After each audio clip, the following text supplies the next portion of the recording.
Olá, bom dia, tudo bem com você? Mais uma semana, bora prosseguir, que Deus nos ajude, nos capacite, nos fortaleça, né? E semana passada, na sexta-feira, falamos que Mordecai teve que se posicionar conforme a sua identidade. Ele entendeu que deveria se posicionar conforme a sua identidade no momento difícil. Que em consequência disso, o povo foi condenado à morte. Todos os judeus foram condenados à morte.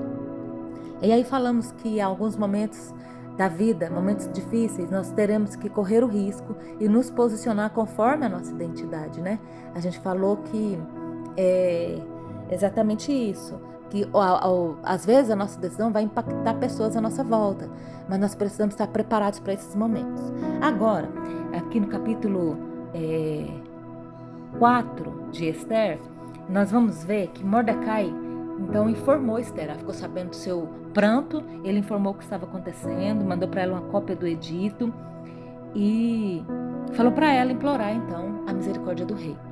E eu gostaria de chamar a atenção para a resposta de Esther. Ela respondeu que, olha, todos sabem que a gente tem que ser chamado à presença do rei, a gente não pode aparecer assim.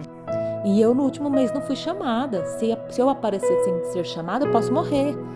E aqui a gente vê que em um primeiro momento, Esther ficou triste, mas ela não viu, não considerou a possibilidade de se expor nesse primeiro momento, né? Ela hesitou. Eu queria falar um pouquinho sobre a hesitação de Esther aqui, né?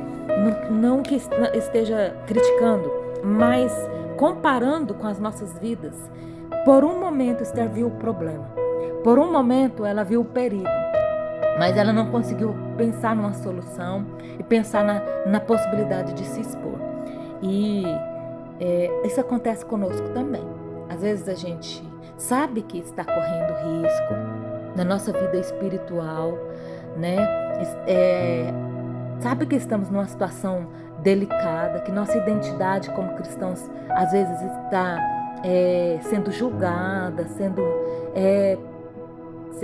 criticada, estamos sendo expostos como povo de Deus, nós estamos sendo expostos, né, individualmente, mas a gente não consegue ultrapassar a linha do conformismo ou do comodismo, né? A gente sabe, estamos incomodados com alguma situação, mas não fazemos nada para resolver.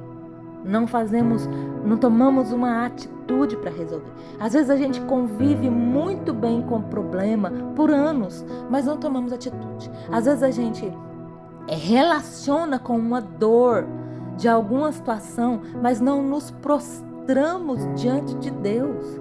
Não nos expomos para evitar confronto, para evitar cobranças, que às vezes a gente não quer fazer cobrança, para evitar expor a nossa imagem, para não perder algum posto que nós temos, ou até uma condição de uma pessoa querida, de ser queridos pelos outros, de não perder um amigo, né? Então, por vários motivos, nós optamos por não nos expor, ou vemos o perigo, podemos perder o emprego, né? Podemos perder a nossa posição. Diante desse perigo, seja ele qual for, optamos por conviver com o problema, ou hesitamos tempo demais em tomar uma postura. E diante disso, tem muitos filhos se perdendo no mundo, se perdendo em vícios secretos dentro das suas próprias casas, se perdendo em decisões tão erradas nas suas vidas, né? Muitas famílias sendo desfeitas.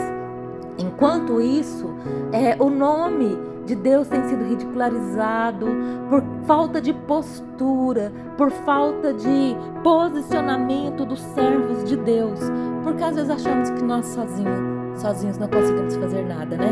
E o Charles Swindoll, ele fala em seu livro, ele fala o seguinte, em uma biografia de Esther, ele fala o seguinte: a história está cheia de relatos de indivíduos únicos que mudaram uma situação. Pense nas batalhas militares que giraram em torno de um único herói. E aí ele cita homens como Agostinho, Tyndale, Bunyan, Lutero, Calvino, Whitefield, Wesley, Edward, Spurgeon, Moody, Graham.